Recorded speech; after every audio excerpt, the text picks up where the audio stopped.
Europe's government bonds surged, and the euro weakened after fresh warning signs over the health of the region's economy, just days before the central bank is expected to deliver another interest rate hike. German benchmark yields dropped at least 7 basis points after data showed a decline in euro area manufacturing and services gauges that also drove down the common currency by as much as 0.5% to 1.1016, its lowest since July 12th. Treasuries followed the advance ahead of preliminary U.S. PMIs for July. The 10-year yield slipped 4 basis points to 3.79%. In Europe, the poor economic data is fanning doubts over how much further the central bank can keep hiking interest rates, while policymakers are still expected to deliver a quarter-point increase this week, taking the key rate to 3.75%.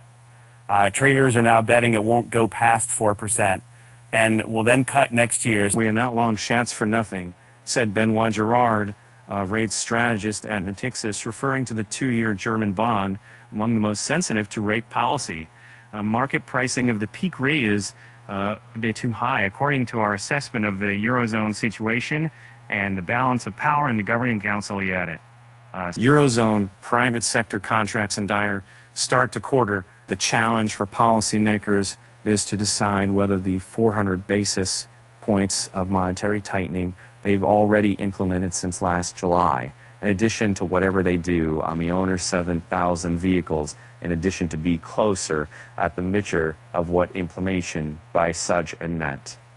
Data last week showed that inflation has slowed to 5.5% from almost double at its peak.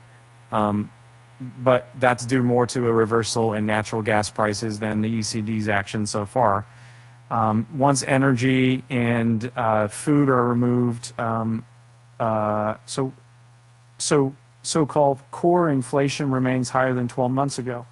And the U.S. economy remains head and shoulders above the rest of the world, period.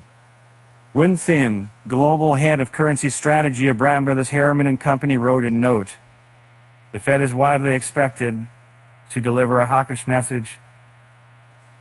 The UK's bonds also rallied Monday for much the same reason. S&P Global Market Intelligence said its index tracking sentiment among purchasing managers fell to 50.7 in July, compared to a consensus estimate of 52.3. The yield on 10-year gilts fell as much as 11 basis points to 4.17% after traders reined in bets on the Bank of England's peak rate. UK policymakers are climate due to meet next week.